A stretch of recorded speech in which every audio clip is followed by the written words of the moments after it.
Praise the lord. మన ప్రభువును లోకరక్షకుడైన యేసుక్రీస్తు పరిశుద్ధ నామమున మీ అందరికీ నా హృదయపూర్వకమైన వందనాలు తెలియజేస్తున్నాను. పిల్లరా, మీరందరూ బాగున్నారని విశ్వసిస్తున్నాను.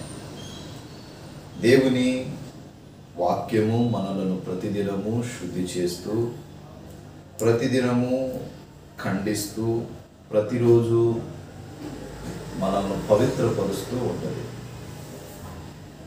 ఈ ప్రత్యేక ప్రార్థన కూడికలో ఈ రీతిగా ఈ మాసంలో చేరి ఆయన్ని ఆరాధించుటకు ప్రభు కృపనిచ్చాడు. ఈ సంవత్సరం ముగింపునకు మనం వచ్చాం. గడిచిన 11 మాసాలు విశేషమైన కృపనిచ్చి, ఆయన కాపుదలను ఇచ్చి, ఆరోగ్యమును ఆయుష్నిచ్చి నడిపించుకుంటూ వచ్చాడు. ఈ 12వ మాసములో ఈ రీతిగా ఈ ప్రత్యేక ప్రార్థన కూడికలో పాలు పంపులు పొందుటకు సర్వాధికారి దేవుడు కృప చూపాడు. ఈ దినమును చూడక ఎందరో కాలగర్భంలో కలిసి అయినా విశేషమైన తలాంతును ప్రభు మనకు అనుగ్రహించి ఈ కోడికలో పాలు పంపులు పొందుటకు కృప చూపాడు. పిల్లరా, ఒక మాట మీకు మనవి చేస్తున్నాను. ఈ సంవత్సరపు వాగ్దానం నెరవేర్చబడకపోతే వచ్చే సంవత్సరం వాగ్దానం తీయాల్సిన అవసరం లేదు. ఎందుకంటే సంవత్సరపు దయాకిరీటం దేవుడు నీకు ఇచ్చినప్పుడు దానిని నీవు వినియోగించుకోకపోతే మరుసటి దయాకిరీటాన్ని ఏ విధంగా పొందగలం? ఇంకా మీ కళ్ళ ముందు 17 రోజులు ఉన్నాయి. ఈ 17 రోజులలో దేవుని వాగ్దానం, ఏ వాగ్దానం ఇచ్చాడో దాని కొరకు ప్రార్థన చేయమని ప్రభు సేవకునిగా మనవి చేస్తున్నాను.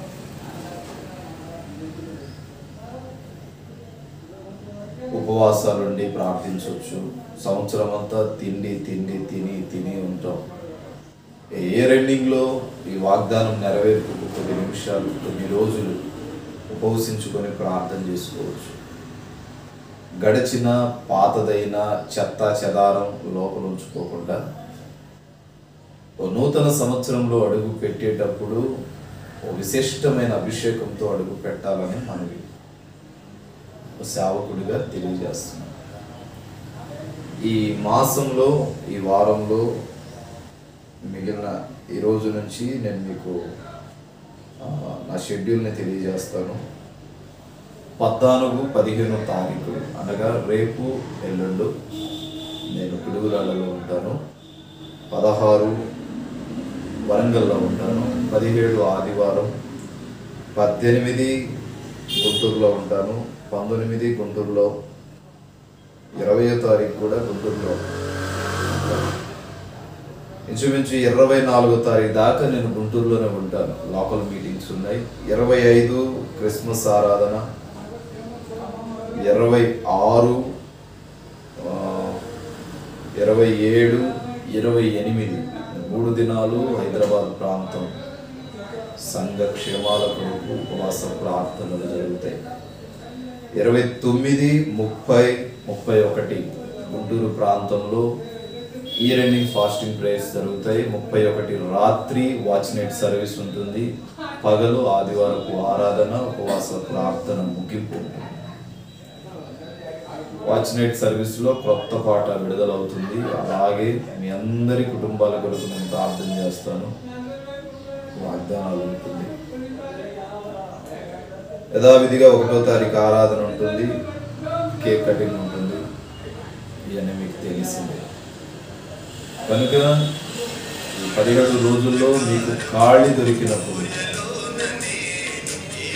దొరికినప్పుడు ఉపవాసం ఉండి దేవుడు మీకు ఇచ్చిన వాగ్దానం కొరకు ప్రార్థన చేయడానికి ప్రయత్నం చేయండి. ఉపవాసం ఉండి ఒకరోజు ఉపవాసం ఉండి ప్రార్థన చేస్తే ఒరిగేదేం లేదు, సైలెంట్ మోడ్. ఉపవాసం ఉంటే ఆరోగ్యం చాలా హెల్తీగా ఉంటుందంట. పొట్ట ఖాళీగా ఒకరోజు ఉంటే మంచిదని డాక్టర్లే చెప్తున్నారు. కనుక ఇంచుమించు 2 వారాలు ఉన్నాయి, 2-3 వారాలు ఉన్నాయి. ఈ 2-3 వారాల్లో ఉపవసించి ప్రార్థించడానికి ప్లాన్ వేసుకోండి. ఈరోజు ఈ ప్రత్యేక ప్రార్థన కూడికలో కొద్ది నిమిషాలు దేవుని వాక్యాన్ని ధ్యానించమని ప్రభు నన్ను ప్రేరేపించినాడు. ప్రతి బుధవారం సాయంత్రం ఉంటుంది. ఈ బుధవారం పగలు ప్రభు నన్ను ప్రేరేపించినాడు. ఈరోజు నా అంశం విశ్వాసం యొక్క పరీక్ష. చాలామంది మేము విశ్వాస యాత్రలో నడుస్తున్నాము, కానీ దేవుడు మమ్మల్ని పరీక్షిస్తున్నాడా, సాతాను మమ్మల్ని పరీక్షిస్తున్నాడా అనేవి అర్థం చేసుకోలేని స్థితిగతుల్లో ప్రజలు లేకపోలేదు. దేవుడు నన్ను పరీక్షిస్తుంటే శోధించబడిన తర్వాత రాయి సువర్ణంగా మారుతుంది. సాతాను నన్ను పరీక్షిస్తే నేనేమి ఎదుర్కొంటున్నాను, దేవుడు నన్ను పరీక్షిస్తే నేనేమి ఎదుర్కొంటున్నాను అనే విషయాలు అవగాహనలో మనం ఉండాలి. ఈ నెల 18వ తారీఖు Jesus love prayer ministries anniversary ఉంటుంది. ప్రియులారా, వాక్యం సెలవిస్తుంది, శోధించబడిన తర్వాత రాయి సువర్ణంగా మారుతుంది. ఈ సంస్థ శోధించబడుతూ సువర్ణంగా మార్చబడుతుంది.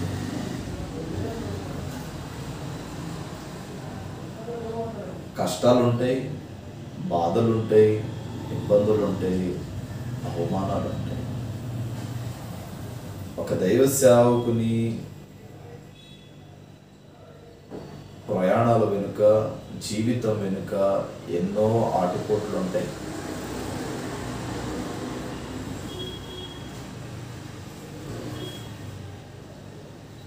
ఈ విశ్వాసపు పరీక్షలో నెగ్గటం నేర్చుకోవాలి.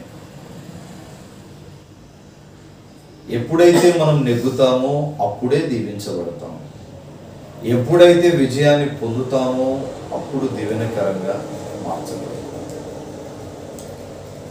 కనుక వాక్యంలో మనము ఒకసారి వాక్యాన్ని చదివితే ఒక 4-5 మాటలు నేను మీకు తెలియజేసి నా వాక్యాన్ని ముగిస్తాను.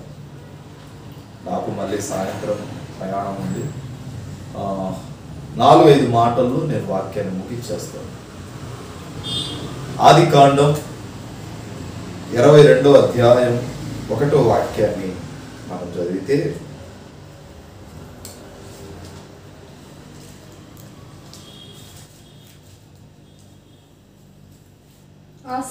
జెనసిస్ చాప్టర్ 22 ఆ సంగతులు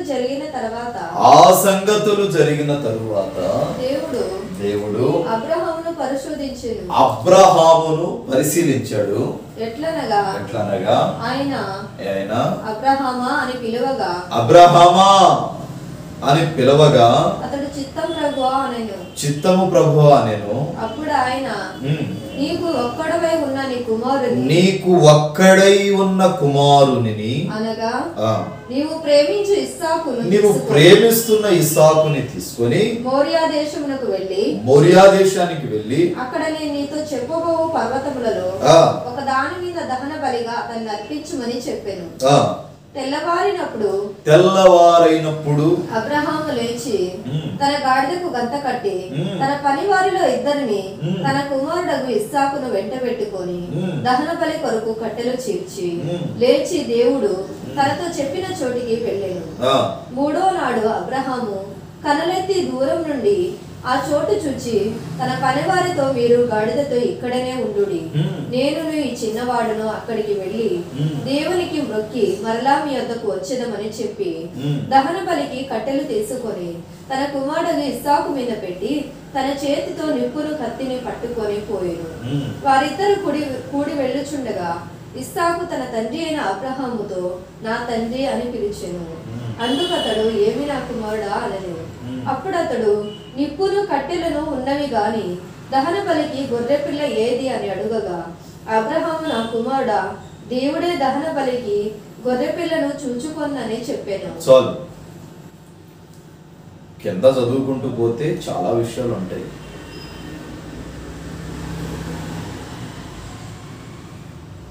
ఇప్పుడు సౌదీ అరేబియా దేశం ఉందా? ఇక్కడ పెట్రోల్ ఎంత?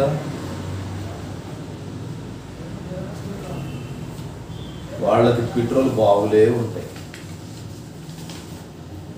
ఒక దాసి సంతానంలో పుట్టిన వాళ్ళకి, దాసి ఎవరు?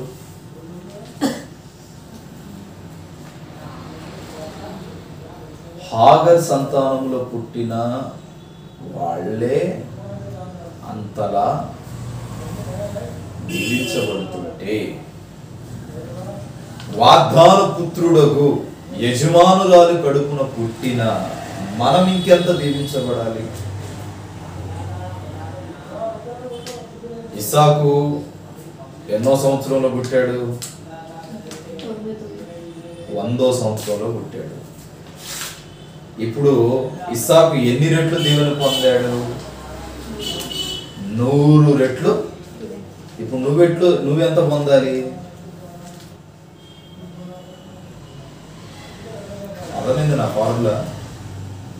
100 రెట్లు దీవెన ఇస్సాకు పొందినప్పుడు, మీరు గమనించండి, ఇస్సాకు కాలంలో బావులు వెండిపోయినప్పుడు మరలా ఇస్సాకు వాటిని తవ్వుతుంటే ఆ బావుల్లో నుండి జలాలు, అంత సమృద్ధిగా ఉన్నాడు ఇస్సాకు. టాపిక్ అది కాదు, కానీ వాక్యం సెలవిస్తుంది.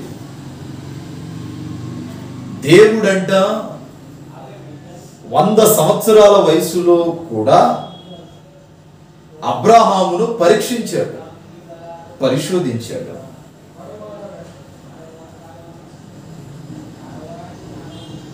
వంద సంవత్సరాల తర్వాత కొడుకునిచ్చాడు, గర్భఫలాన్ని ఇచ్చాడు. ఆ 100 సంవత్సరాల తర్వాత గర్భఫలం ఇచ్చిన తర్వాత కూడా విశ్వాసాన్ని ఎందుకు పరీక్షించాడు? చెప్పండి రాష్ట్రం గారు.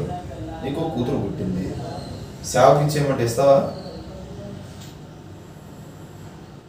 నీకు కొడుకు పుట్టాడు, పరిచర్యకి ఇస్తామంటే ఇస్తావా? మన ఓన్ రిలేషన్, మన ఓన్ కావాలి, ఇవ్వం. వాక్యం సెలవిస్తుందంటే అబ్రహాము చేసింది ఏంటి? 100 సంవత్సరాల వయసులో కూడా దేవుడు నాకు సంతానం ఇచ్చాడు, గర్భఫలం ఇచ్చాడు. వీడి బలివ్వమంటున్నాడు. ఈయన్నిస్తే మరొకటి ఏదో శ్రేష్టమైనది ఇస్తాడు అనుకున్నాడా? లోపంలో హృదయ అంతరంగములో దుఃఖం ఉంది, బాధ ఉంది, వేదన ఉంది. దేవుడు చెప్పిందేంటి? నీకు ఒక్కగానొక్క కుమారుణ్ణి తీసుకొని వెళ్ళు మరియా పర్వతానికి, నా కొరకు బలి ఇవ్వండి. ఒక్కడిని ఎవడైనా ఇస్తాడా? ఒక్కడే పుట్టాడు, వాడిని దేవుడు చంపమంటే, వధించమంటే ఏ తల్లిదండ్రులు వధించరు, ముందుకు సాహసం చేయలేరు.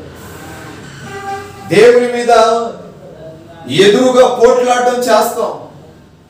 అంతకాడికి నాకెందుకు బిడ్డల్నిచ్చావు? కానీ అబ్రహాం అలా మాట్లాడలేదు. చిత్తము తండ్రి అని అని ఆ పసివాడిని తీసుకొని గాడిదకు గంత కట్టి 2 పనివాళ్ళని తీసుకొని దేవుడు చూపించు పర్వతానికి వెళ్ళటానికి సిద్ధపడ్డాడు. అబ్రహాము విశ్వాసం ఏంటంటే, దేవుడు నాకు కొడుకు ఇచ్చాడు, దేవుడు నాకు కొడుకునిచ్చాడు, అది 100 సంవత్సరాల వయసులో ఇచ్చాడు.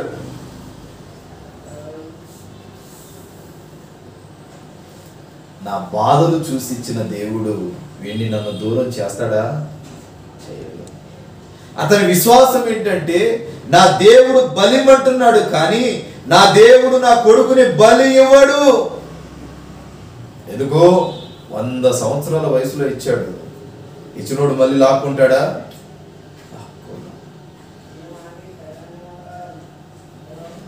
వాక్యము సెలవిస్తున్న మాట, దేవుడు నీతో చేసిన నిబంధన కావచ్చు, దేవుడు నీతో చేసిన ప్రమాణాలు కావచ్చు, వాగ్దానం కావచ్చు, ఒక్కసారి వాగ్దానము చేస్తే తిరిగి దాన్ని తీసుకోడు. పాటలు పాడే వరం ఇచ్చాడా? ఆ వరాన్ని నువ్వు సరిగా ఉపయోగించుకోకుండా భ్రష్టుడు అవుతావేమో, కానీ తిరిగి ఆ వరాన్ని లాక్కోడండి. వాక్యం చెప్పే వరం ఇచ్చాడా? కాలాను అనుగుణంగా నీవు దాన్ని జాగ్రత్తగా ఉపయోగించకపోయి నీవు భ్రష్టత్వంలోకి వెళ్తామేమో, కానీ ఆ వరాన్ని లాక్కోడు. ఇచ్చి తీసుకునేవాడు కాడు నేను ప్రకటిస్తున్న క్రీస్తు. ఈనాడు చాలా మంది ఆ వరాలతో వ్యాపారాలు చేసేవాడు లేకపోలేదు. దేవుని పేరు చెప్పుకొని సొమ్ము సంపాదించుకునేవాడు లేకపోలేదు.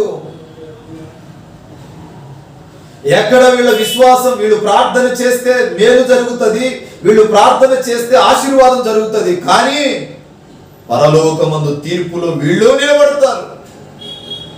పరలోకం వీళ్ళకి ఇవ్వడు. ఒకప్పుడు వీళ్ళకి ఇచ్చిన వరాన్ని సద్వినియోగం చేసుకోకుండా దాన్ని దుర్వినియోగం చేసుకుంటున్నారు. ఆ వరాన్ని చూసి ఆస్తులు పోగు చేసుకున్నవాడు లేకపోలేదు. దేవుడు ఒక వరం ఇచ్చాడంటే ఆ వరము గురించి రేపటి దినాన్ని అడుగుతాడు. మన ఇష్టం వచ్చినట్టు జల్సల్లా లోకుల వలె అన్యజనుల వలె తిరుగుటకు ప్రతిదానికి ఒక సమయం ఉంటుంది. లెక్క ఉంది సంగమా, లెక్క ఉన్నది. సావు కూడా రెండింతల తీర్పు ఉంది, ఒక్కటి కాదు. నేను తప్పిపోయి నా సంఘాన్ని తప్పుడు మార్గంలో నడిపిస్తే నాకు రెండింతల తీర్పు ఉంటుంది.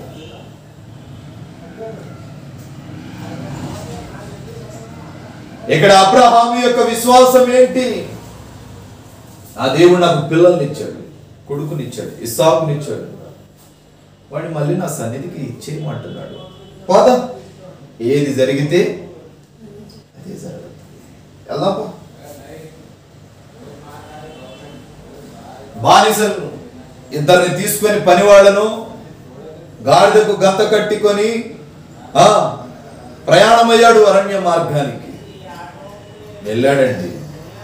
వెళ్ళేదారిలో ఈ పసివాడికి ఏం అర్థం కావట్లా. నానా ఏమిరా,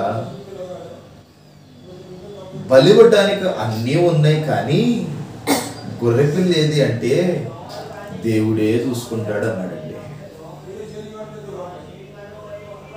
మాదేది అక్కడ, నీవే బలి పశువురా అని అనుకుని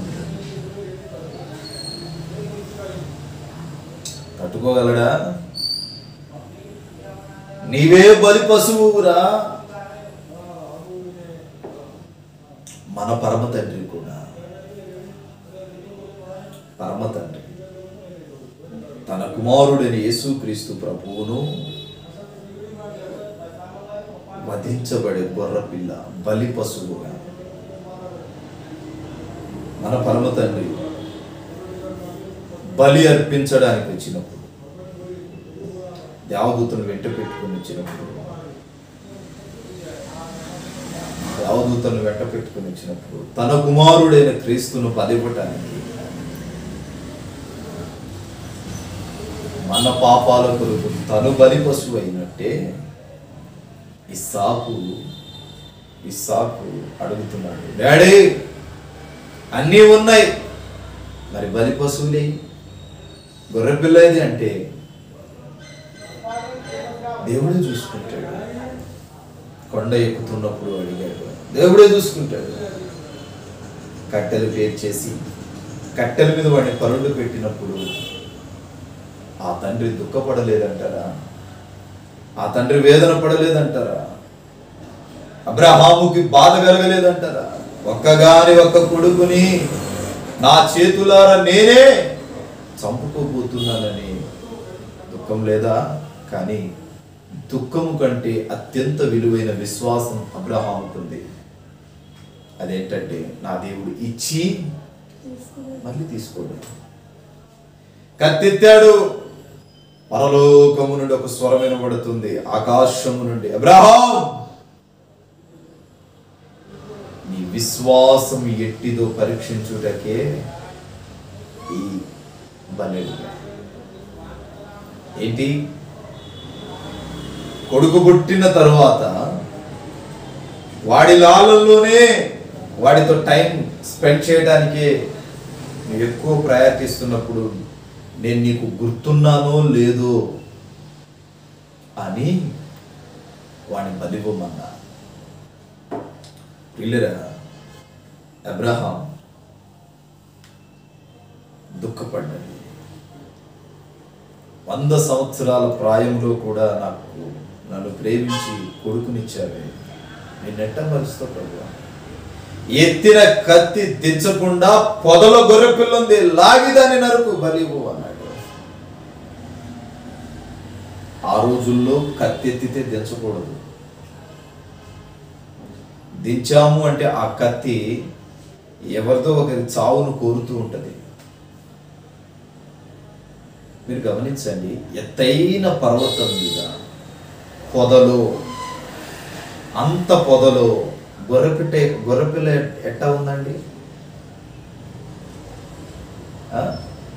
ఎత్తైన పర్వతం మీద అంత పర్వతం ఎక్కడానికి దానికి కాళ్ళు ఎట్టా వచ్చాయి? పోనీ అబ్రహాము దహన బలి అర్పించుటకు బలిపీఠం కడుతున్నప్పుడు అది అక్కడే పక్కనే పొదలో ఉండేదేంటి? తప్పిపోయిందా? ప్రభు అక్కడ గొర్రె పిల్లను కలుగు చేశాడు. తన కొడుకును దేవుని కొరకు విడిచిపెట్టుకోవడానికి కూడా వెనుక తిరగని వాడు అబ్రహాం. విశ్వాసపు తండ్రి అని పేరు ఎందుకు వచ్చింది తెలుసా? విశ్వాసములో త్రొట్టిల్లని వాడు. ఈనాడు నీకు అట్టి విశ్వాసం ఉందా? నేను కొంతమందికి చెప్తాను, మా నీ బిడ్డను సేవకు పంపించమంటే కొందరు నా దగ్గర నటిస్తారు. పంపిస్తామయ్యా. పాస్టర్లు వెళ్ళిపోయిన తర్వాత వాళ్ళ ఆలోచన ఏంటో తెలుసా? ఉన్న ఒక్కగాని ఒక కూతుర్ని, ఉన్న ఒక్కగాని ఒక కొడుకుని సేవకు పంపించేస్తే మనల్ని ఎవడు చూస్తాడు? అంటే మనల్ని ఎవడు చూస్తాడు? లేరంటారా? దేవుడు ఈ లోకంలో ఉద్యోగం కంటే విలువైనది దేవుని సేవ.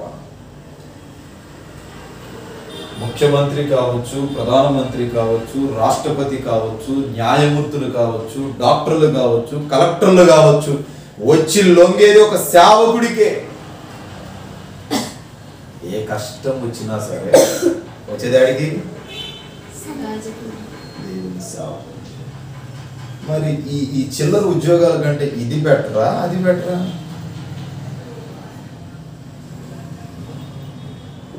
చాలా మంది అంటారు సేవలో కష్టాలు ఉంటాయన్న. ఉంటాయి. సేవలో బాధలు ఉంటాయన్న. ఉంటాయి. అలాగే సేవలు సంతృప్తి ఉంటుంది, సంతోషం ఉంటుంది.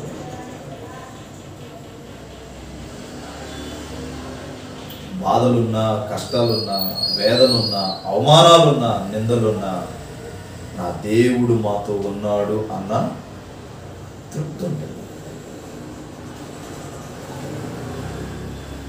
ఎంతటి వాడైనా యాజకుని దగ్గర లొంగాల్సిందే. ఎంతటి వాడని మీరు లోకంలో చూసుకుంటే పూజారి దగ్గరకు వచ్చి లొంగాల్సిందే. గడువు పెట్టాలన్నా పూజారి కావాలి, ఈ గడువు సరైందా కాదా అన్నా కూడా పూజారి కావాలి, ముస్లిమ్స్ పెద్దలు కావాలి. క్రైస్తవ జీవితంలో యాజకుడు విలువైన వాడు, ఒక దేశానికే మాదిరి సేవకుడు. పిల్లల్ని సేవ పంపించండి. ఆహా, ఒక్కగానొక్కడిని పంపిస్తే ఎట్టాగన్నా? అసలు ఆ ఒక్కగాని ఒక్కడి దేవుడు ఇవ్వకపోతే పరిస్థితి ఏంటి?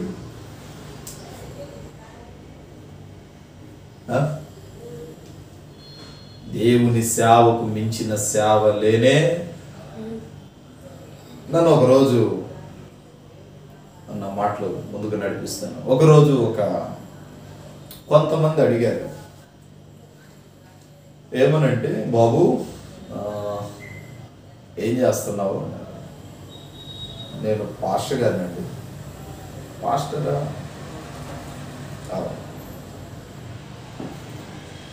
దేవుని సేవ చేస్తాను. దాంట్లో నీకేంటి లాభం?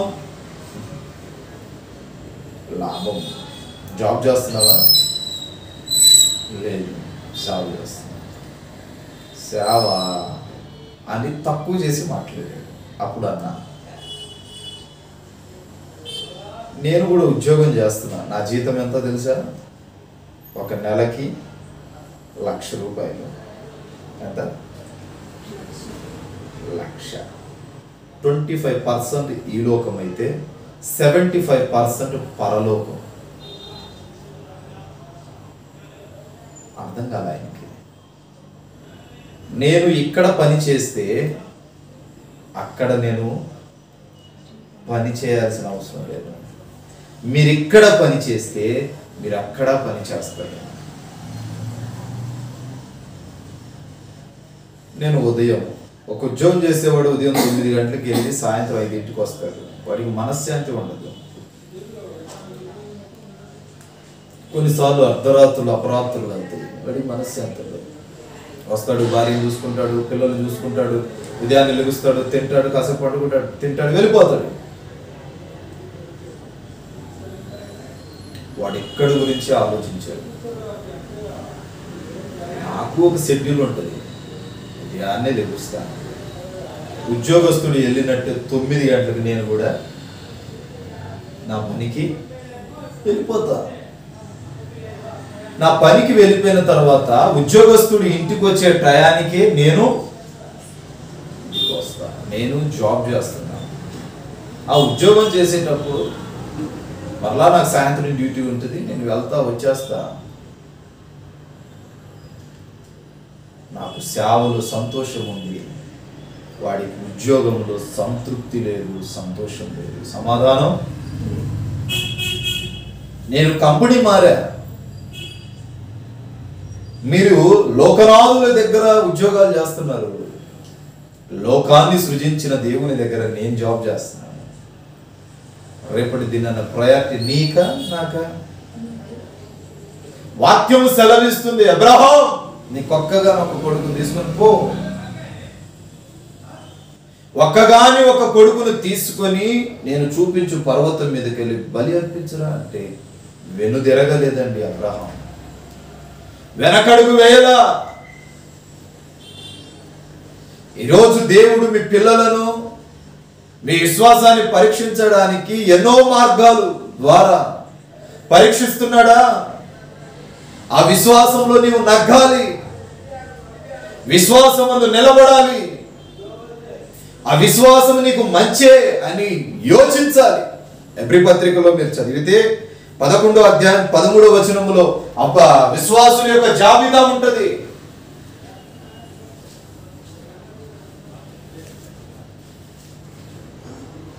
ఎబ్రీ పత్రికలో భక్తుడు రాస్తూ ఉంటాడు విశ్వాసుల జాబితా. చదవండి 11:13. వీరందరూ ఆ వాగ్దానంలో ఫలము అనుభవింపకపోయినను దూరం నుంచి చూచి వందనము చేసి తాము భూమి మీద పరదేశులమని యాత్రికులనే ఉన్నామని ఒప్పుకొని.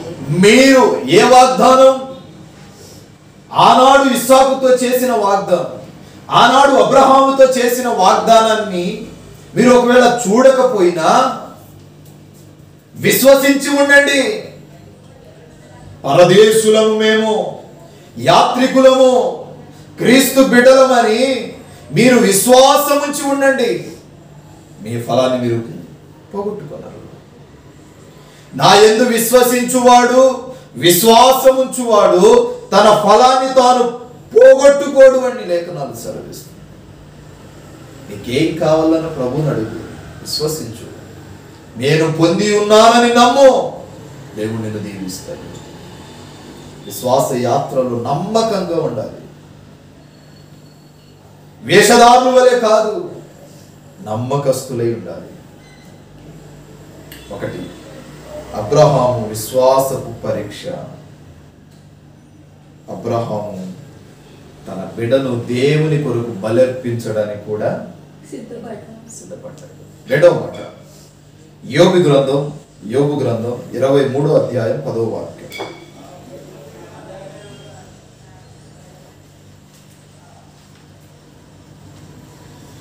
నేను నడిచే మార్గములు ఆయనకు తెలుసు. ఆయన నన్ను శోధించిన తరువాత నేను సువర్ణ వలె కనబడుదును. ప్రియులారా, అపవాదియగు సాతానుడు ప్రభు దగ్గరికి వెళ్ళి, ఇదిగో నీవు అనుకుంటున్నావే నీతిమంతుడు, యథార్థవంతుడు, భక్తిపరుడు, న్యాయపరుడైన యోబు, వాడిని ఒక్కసారి నా చేతికి ఇచ్చి చూడు, వాడి విశ్వాసం ఎలాంటిదో నేను నీకు చూపిస్తా అన్నాడండి. సరే, ప్రభు ఏం చేశాడు? అవకాశం ఇచ్చాడు. మళ్ళా అంటాడు, సాతాన్, వాడి మీద నీకు అన్ని ఇచ్చా కానీ వాడి ప్రాణం మీద నీకు అధికారం ఇవ్వలేదు. ప్రియులారా, మీరు గమనిస్తే ఆస్తులు పోయాయి, పిల్లలు చనిపోయారు, ఇల్లు పోయింది, సమస్తము చేజారిపోయింది, శరీరం పాడైపోయింది, అనారోగ్యపు సమస్య వచ్చేసింది. ఏమీ లేని స్థితిలో యోబు కూర్చున్నాడు. అయినా యోబు ప్రతి క్షణం ప్రభువుని ధ్యానిస్తూ ఉన్నాడు. క్రైస్తవ జీవితంలో అంతా వెలుగే ఉండదు, అంత ఆశీర్వాదమే ఉండదు. క్రైస్తవ జీవితంలో చీకటి ఉంటుంది, శోధన ఉంటుంది. ఇదిగో శోధించబడిన తర్వాత బహు ఆశీర్వాదం కలుగుతుంది అని నమ్మాడండి యోబు. అందుకంటాడు, ఇదిగో శోధించబడినప్పుడు నేను సువర్ణం మారాను. శోధించబడక ముందు యోబు ఆస్తి ఒక రెట్టయితే, శోధించబడిన తర్వాత యోబు ఆస్తి 2కు 4 రెట్లు పెరిగింది. అంటే శోధన వచ్చిందంటే, శోధన వస్తే 1 2 అవుతుందంట, 2 4 అవుతుంది. శోధన మనకు మంచి నేర్పుతుంది, చెడు నేర్పుతుంది.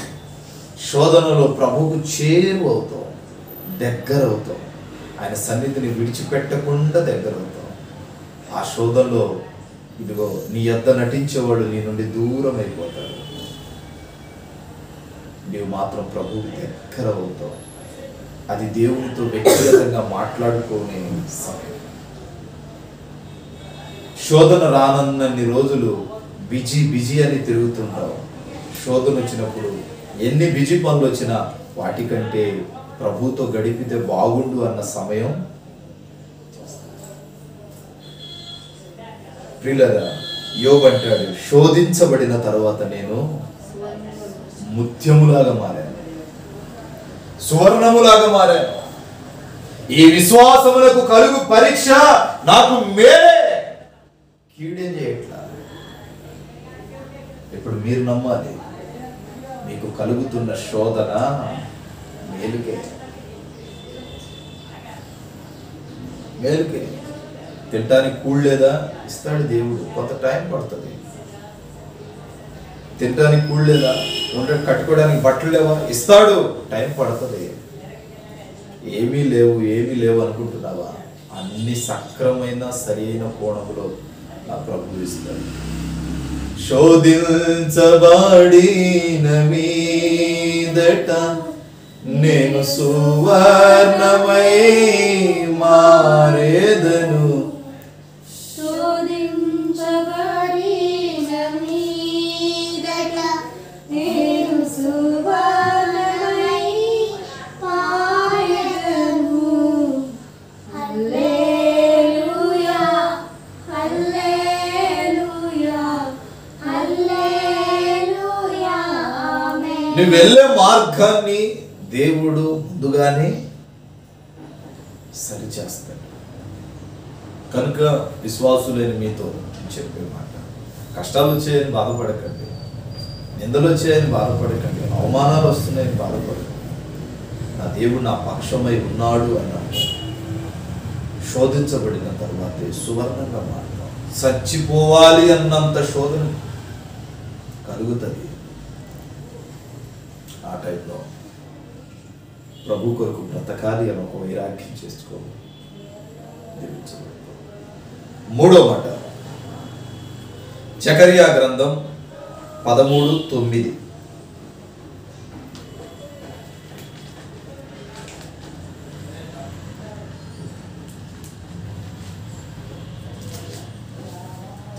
జకర్యా ఆ మూడవ భాగమును నేను అగ్నిలో నుండి వెండిని తీసి శుద్ధపరిచినట్లు శుద్ధపరతును, బంగారమును శోధించినట్లు వారిని శోధింతును. వారు నా బంగారము శోధింపబడినట్లు క్రైస్తవులమైన మనము శోధించబడతామంట. ఆ శోధన కలిగినప్పుడు విశ్వాసంగా ఉండాలి.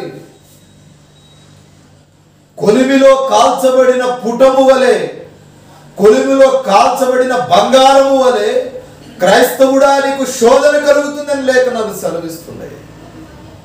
ఈ శోధన కలుగు సమయమున నీవు మరింత మరింత మరింత మరింత నునుపైన జీవితాన్ని చూస్తావు. ఎప్పుడు? విశ్వాసం ఉంచినప్పుడు. కష్టాలు వచ్చాయని పిరికొల్లాగా ఉండకూడదు. బాధలు వచ్చాయి, అవమానాలు వచ్చాయని చేతగాని వాడు ఇవ్వకూడదు. నా అనుకున్న వారే నన్ను హింసిస్తున్నారని కృంగిపోకూడదు. పిల్లరా, లోకమంతా కోడై కూసినా మనం పెద్దగా పట్టించుకోము. నా అనుకున్న వారు, ఆత్మీయులు, కుటుంబ సభ్యులు అయిన వాళ్ళు ఒక్క మాట అంటే లోకమంతా కోడే కూసిన బాధ ఏది. కానీ నా అనుకున్న వాళ్ళు ఏమైనా అంటే చాలా బాధేసి చనిపోవాలన్నంత దుఃఖం కలుగుతుంది. కనుక మీకు నేను తేటపరిచి తెలియజేస్తున్నాను, నీ దుఃఖము ప్రభువుకు చెప్పు, నీ వేదన దేవునితో చెప్పు, నీ కుటుంబం దీవించబడుతుంది. నీవు ఎందరూ నిన్ను ద్వేషించారు వారందరి ఎదుట ఒక విలువైన పాత్రగా నిలబడతావు. ఒక విశిష్టమైన, ప్రత్యేకించబడి శుద్ధి చేయబడిన బంగారపు పాత్ర వలె నిలబడతావు. బంగారమును శోధించినట్లు, బంగారం తయారు చేసేవాడు అగ్నిలో దాన్ని శోధిస్తాడు. సరిచేసినట్టు నీకు శోధన వస్తుంది. ఆ బంగారము శోధించబడిన తరువాత ఎలా సువర్ణముగా, ఎలా అందముగా, ఎంతలా మెళమెళ మెరుస్తుందో ఈ శోధనల తర్వాత నీకు కలిగే ఆశీర్వాదం అంతే ఎత్తుగా ఉంటుంది. కనుక నా మాటలు తెలియజేస్తున్నాను. ప్రియులరా, కష్టాలు వచ్చాయని విశ్వాసాన్ని పోగొట్టుకోవద్దు. దేవుడు నమ్ముడి, నమ్మకమైన ఈవులు మీకు ఇవ్వబడును అంటుంది లేఖనం. 4 రోమపత్రిక 5వ అధ్యాయం 3వ వాక్యం.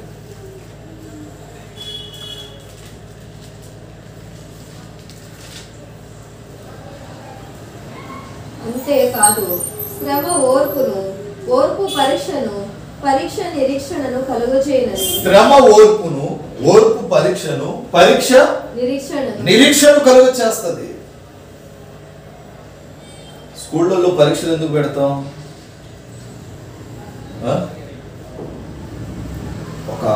ఈ క్లాస్ నుంచి ఇంకో క్లాస్కి వెళ్ళడానికి పరీక్ష పెడతాం. అంటే ఇతడు ఉత్తీర్ణత అయ్యాడా లేదా. శోధనలో విశ్వాస పరీక్ష కూడా వచ్చింది.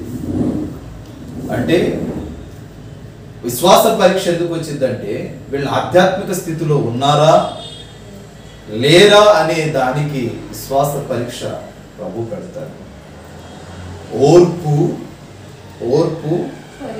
పరీక్షను, పరీక్ష నిరీక్షణ కలుగజేస్తుంది. ఓర్పుగా ఉండాలి.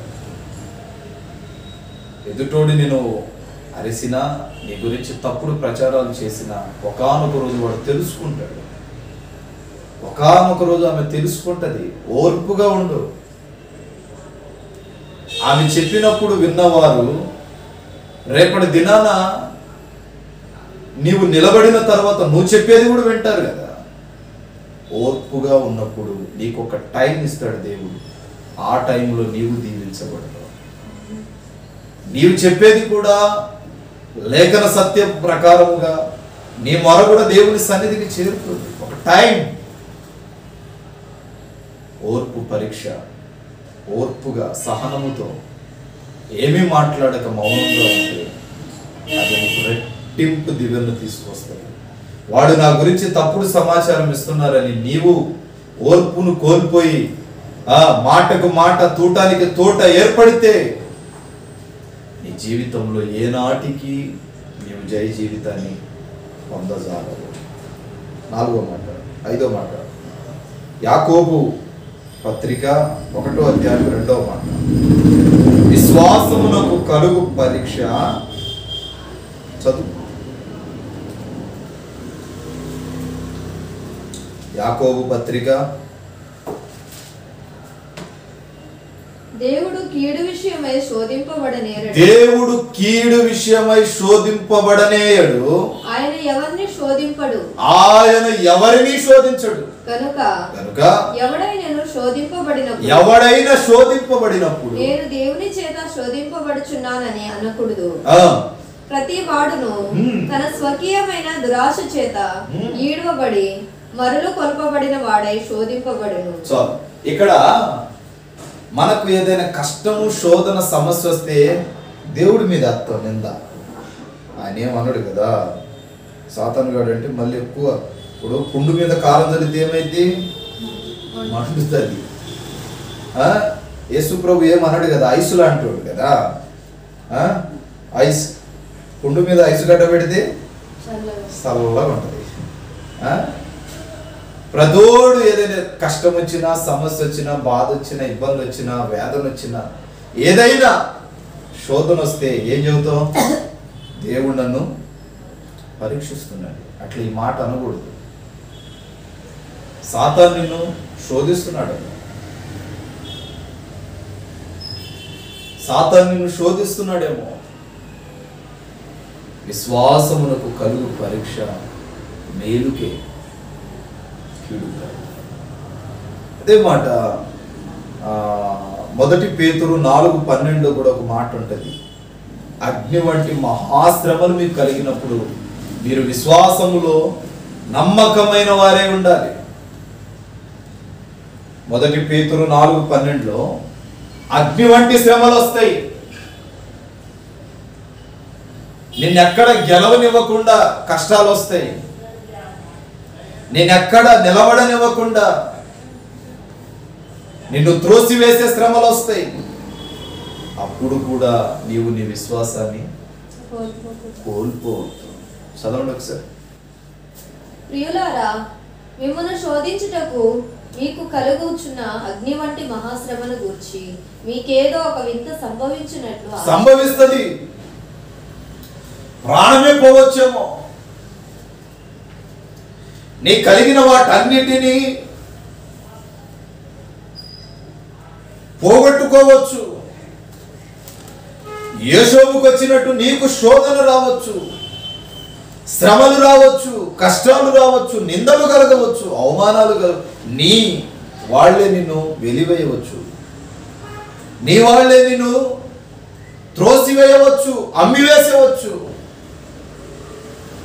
అగ్ని వంటి శ్రమలు వచ్చినా నీవు ప్రభు మీద నీ విశ్వాసాన్ని తుడుచుకోకూడదు, చెరుపుకోకూడదు. వాక్యము సెలవిస్తుంది, నీకు కలుగుతున్న శోధనలు అవి ప్రభు కల్పించేవి కావు. విశ్వాసమునకు కలుగు పరీక్ష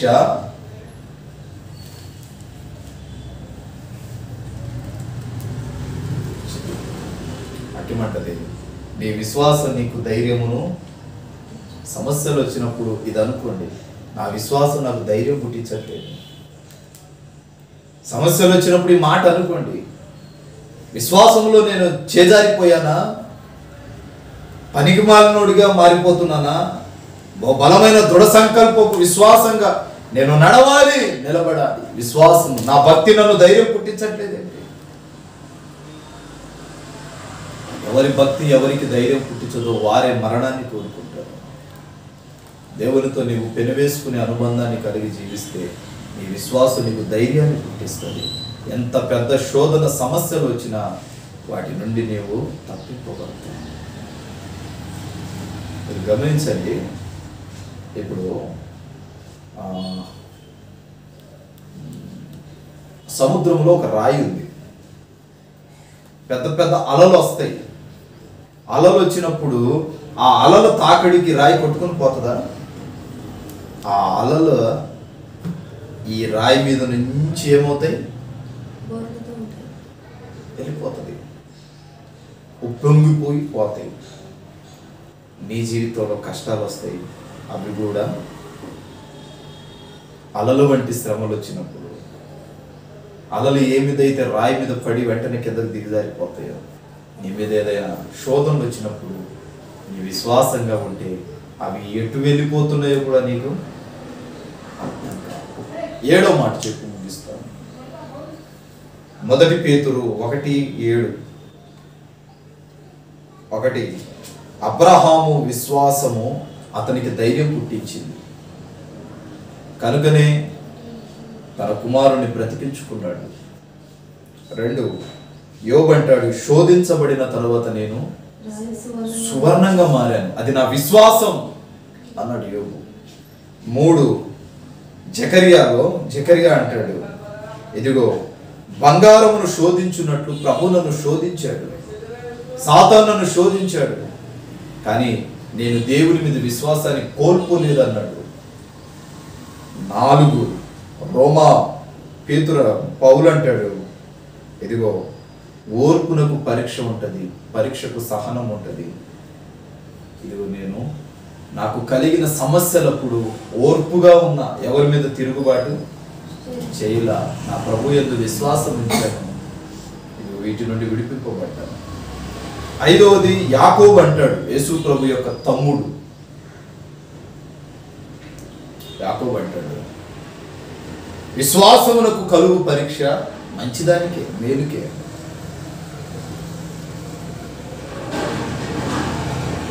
6 పేతురు అంటాడు, మనకు కలుగుతున్న శ్రమలు, శోధనలు, పరీక్ష అగ్ని వంటి మహాశ్రమలు కావు. విశ్వాసం ఉంచి ప్రభు ఎదుట ప్రార్థన చేస్తే ఈ సమస్యలన్నీ వెళ్ళిపోతాయి అన్నట్టుగా పేతురు తెలియజేస్తున్నాడు. 7వ మాట, పరీక్షకు నిలిచే విశ్వాసం నీకు ఉండాలి. పరీక్షలు కలిగినప్పుడు నేను రాయనులే అని వెళ్ళిపోయావనుకో, చేతగాని వెళ్ళిపోతాం. ఏంటి? చేతగాని వెళ్ళిపోతాం. నేను రాయగలను, గెలవగలను, ఎంత పెద్ద సమస్యలు వచ్చినా, ఎంత మహా శక్తి వంటి అగ్ని వంటి శోధనలు వచ్చినా నేను ఎదుర్కొంటానని దేవుని మీద ఆనుకొని నీవు నిలబడితే అవి నిన్నేమి చేయలేవు. చూస్తారా, 1 పేతురు 1:7 నశించిపోవు సువర్ణం అగ్ని పరీక్ష వలన శుద్ధపరచబడుచున్నది కదా, దానికంటే అమూల్యమైన నీ విశ్వాసం విశ్వాసము, అమూల్యమైన నీ విశ్వాసం ఈ శోధనల చేత పరీక్షకు నిలిచినదై యేసుక్రీస్తు ప్రత్యక్షమైనప్పుడు మీకు మెప్పును మహిమయు ఘనతయు కలుగుటకు కారణమగును. మీరు ఆయనను చూడకపోయినను ఆయనను ప్రేమించుచున్నారు. ఇప్పుడు ఆయన కన్నులారా మీరు ఆయన్ని చూడకపోయినా ఆయన మీద విశ్వాసం ఉంచారు. చూసి నమ్మిన వాని కంటే చూడకుండా నమ్మిన వాడు గొప్పవాడు అన్నాడు ప్రభు. నీవు ఆయన్ని చూడకపోయినా ఆయన్ని చూసి విశ్వసించావు, అదే చాలు. తర్వాత ఆయన కన్నులారా చూడకయే విశ్వసించుచు మీ విశ్వాసమునకు ఫలమును అనగా ఆత్మరక్షణను పొందుచు చెప్పనసఖ్యమును మహిమయుక్తమునైన సంతోషము గలవరై ఆనందించుచున్నారు. చెప్పసఖ్యము కాని ఆత్మను పొందుతున్నారు. మహిమను మీరు చూడకపోయినా ఆయన పట్ల ఆనుకొని బ్రతుకుతున్నారు. మీకు కలుగు ఈ కృపను గూర్చి ప్రవచించిన ప్రవక్తలు ఈ రక్షణను గూర్చిన పరిశీలించుచు తమ యందున్న క్రీస్తు ఆత్మ క్రీస్తు విషయమైన శ్రమలను గూర్చి వాటి తర్వాత కలగబో మహిమలను గూర్చి ముందుగా సాక్ష్యమిచ్చు. మీరు గమనించండి, యేసయ్యకు కూడా శ్రమలు వచ్చాయి. 33.5 సంవత్సరాలు ఈ భూమి మీద నరక వేతను అనుభవించాడు. 30 సంవత్సరాలు పరిచర్య చేశాడు.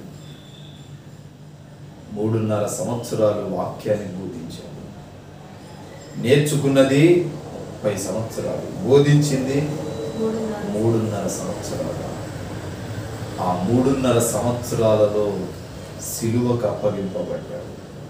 కఠినమైన శోధనలు భరించాడు, అవమానాలు భరించాడు, ఉమ్మివేయబడ్డాడు, త్రోసివేయబడ్డాడు, నెట్టివేయబడ్డాడు, దొంగ, దూషణకర్త అని ఎన్నో పేర్లు పొందాడు.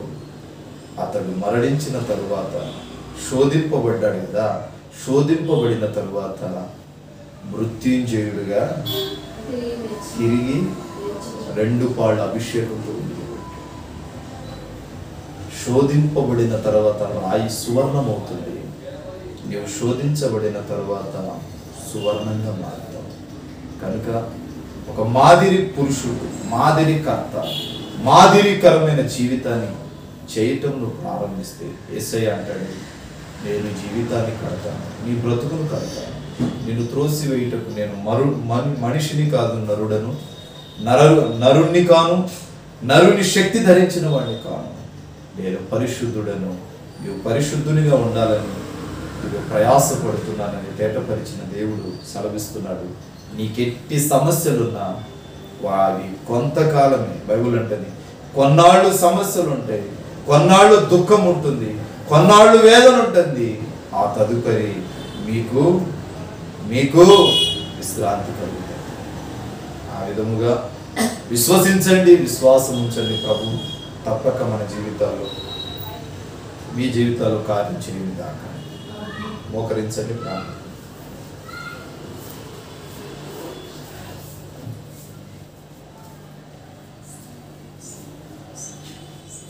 ప్రేమాపూర్ణుడా, పరిశుద్ధుడా, పరిశుద్ధ నామానికి స్తోత్రం. ఈ మధ్యాహ్న కాలము ఈ ప్రత్యేక ప్రార్థన కూడికను బట్టి స్తోత్రం. దీవించు, ఆశీర్వదించండి. వచ్చిన పరిశుద్ధులైన బిడ్డలను దీవించండి. పాటలతో నేను ఆరాధించాను, ఆరాధన చేశాను. ఇదిగో వాక్యం ద్వారా ఇదిగో నేను ఆరాధించాను. ఆయన మీ కృపను మా పట్ల మీరు స్థిరపరిచి ఒక బలమైన పునాది వేసిన రాయి వలె మమ్మల్ని తృప్తిపరిచి దీవించారు. వచ్చిన బిడ్డలను దీవించి ఆశీర్వది. వారు ఏ సమస్యల్లో ఉన్నారో విశ్వాసమునకు తగిన ఫలాన్ని మేము పొందుటకు సహాయం చేయండి. విశ్వాసం ఇచ్చి నీ సన్నిధిలో మెలుగుటకు మాకు ద్వారాలు తెరవు. విశ్వాసపు కర్త అయిన నీ మీద ఆనుకునే కృపను మాకు మీరు అనుగ్రహించండి. అయా విశ్వాసమును చెడగొట్టడానికి అయా సాతానుడు పన్నుతున్న ప్రతి పరీక్షను ఆ కాడిని విరగగొట్టండి. అగ్ని చేత నింపి నడిపించండి, బలపరిస్థిరపరచండి, అద్భుతాలు చేసి దీవించండి. యేసు నామమున ప్రార్థిస్తున్నాను పరమ తండ్రి, ఆమేన్. మన తండ్రి దేవుని ప్రేమ, మన కృప, పరిశుద్ధాత్మ దేవుని అన్యోన్య సహవాసం ఎప్పుడు ఎల్లప్పుడూ సంఘానికి సకల కోటి పరిశుద్ధులకు ప్రభాత్మతోడే నడిపించును గాక. అందరికీ క్రీస్తు నామంలో హృదయపూర్వకమైన వందనాలు తెలియజేస్తున్నాను.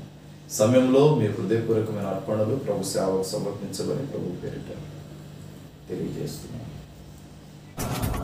బ్రదర్ బి అభిషేక్ నాయకు, నాగేశ్వరం తండా, మాచవరం మండలం, గుంటూరు డిస్టిక్.